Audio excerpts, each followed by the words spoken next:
دوستو کیا آپ جانتے ہیں کہ اسلام کی تاریخ میں ایک ایسا شخص بھی گزرا ہے کہ جسے لوگ آخری خلیفہ کہتے ہیں، جس کی زندگی اخلاص، ریاست، علم و ادب اور تقوی کا ایسا مرکز تھی کہ جسے پڑھتے ہوئے دل کانپ اٹھتا ہے، جس کی آنکھوں میں امت کے لیے فکر، امت کے لیے وفاداری اور دل میں مسلمانوں کے لیے درد کی چنگاری تھی، جس کی خاموشی تک ریاست کے لیے بڑے سے بڑا طوفان بن جاتی تھی اور اس کی چیخ مانو لوگوں کے لیے سونامی ہو۔ لیکن اب سوال یہ ہے کہ آخر کون تھا یہ شخص جو جتنا ہی خونخوار تھا اتنا ہی رحم دل اور نیک دل تھا؟ تو دوستو آج ہم آپ کو لیے چلتے ہیں اس شخص کی داستان کی طرف جسے دنیا خلیفہ عبدالحمید ثانی رحمۃ اللہ علیہ کے نام سے جانتی ہے۔ یہ ایک ایسا نام ہے جو اگر یوروپ کا ہوتا تو آج اس کی مثالیں دی جاتی، لیکن افسوس کی بات ہے کہ اسے صرف نہ گدی سے اتارا بلکہ پوری اسلامی تہذیب کو مٹا دینے کی سازش کا پہلا شکار بھی وہی بنا۔ دوستو حضرت عبدالحمید ثانی رحمۃ اللہ علیہ 11 ستمبر 1842 کو استنبول کے عثمانی سلطنت میں پیدا ہوئے۔ حضرت عبدالحمید ثانی رحمۃ اللہ علیہ سلطنت عثمانیہ کے خلیفہ تھے۔ وہ عثمانی سلطنت کے 34ویں سلطان تھے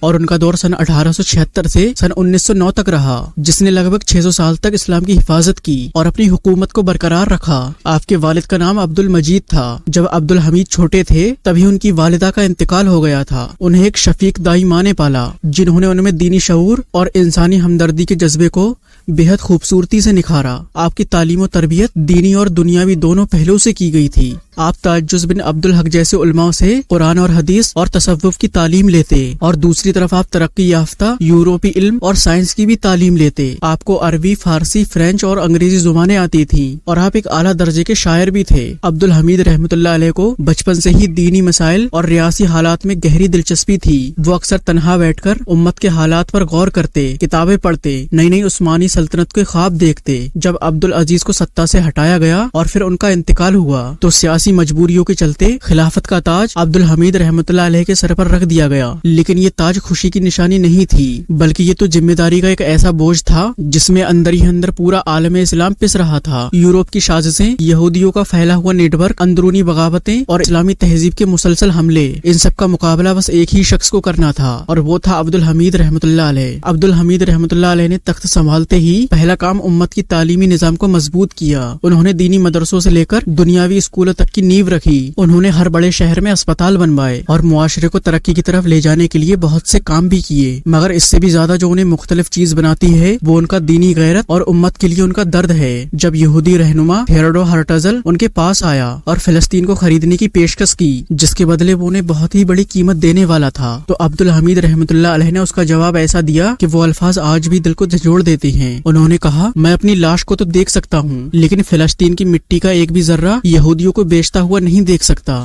یہ زمین میری نہیں بلکہ امتی مسلمہ کی امانت ہے۔ یہ بات یہودیوں کو بہت ہی ناگوار گزری اور انہوں نے سلطان کو ہٹانے کا پکا ارادہ کر لیا کہ جب یورپ کے تعصب نے ساری حدیں پار کر دی تھیں۔ اندرونی غداروں نے یہودیوں اور انگریزوں سے مل کر یورپ نے عثمانی عوام کے ذہن میں سلطان کو بدنام کرنے کے لیے پریس کا استعمال کیا، یورپی تعلیم کے نام پر اسلامی تعلیم سے لوگوں کو دور کیا اور ساتھ ہی ساتھ بالکن ریجن سے بھی بغاوتیں کروائیں جس میں عیسائی ممالک نے ان کی مدد کی۔ ان بغاوتوں نے سلطان کی ریاسی پکڑ کو بہت ہی کمزور کر دیا تھا۔ کچھ عثمانی نوجوان جو یورپ سے پڑھ کر آئے تھے انہوں نے سلطان کے خلاف آزادی اور ظہوریت کے نام پر تحریک چلائی۔ ان کا مقصد صرف تاج و تخت کو ختم کرنا نہیں تھا بلکہ خلافت کا خاتمہ کرنا تھا، اور سن 1908 میں سلطان کو مجبور کیا گیا کہ وہ تندرست اسلامی نظام کی جگہ ظہوری نظام کو مانے، اور پھر سن 1909 میں نقلی بدرو کے بہانے انہیں تخت سے ہٹا دیا گیا۔ اب آپ ذرا سوچئے، وہ شخص جس نے امت کے لیے خواب دیکھے، جس نے مسجد اقصی کی حفاظت کے لیے قسم کھائی، جس نے یہودیوں کی کروڑوں کی پیشکش ٹھکرا دی، اسے اس کے ہی ملک سے نظر بند کر دیا گیا۔ اس کی نظر بندی کے دوران کے کچھ خط آج بھی موجود ہیں جس میں وہ امت کے لیے روتے ہیں، دعائیں کرتے ہیں اور اللہ تعالیٰ سے فریاد کرتے ہیں۔ خط میں وہ لکھتے ہیں، اے اللہ، میں تیری راہ میں ہارا نہیں ہوں، میں نے نبی صلی اللہ علیہ وسلم کے وعدوں پر یقین رکھا، اگر امت مجھے بھلا بھی دے تو گواہ رہنا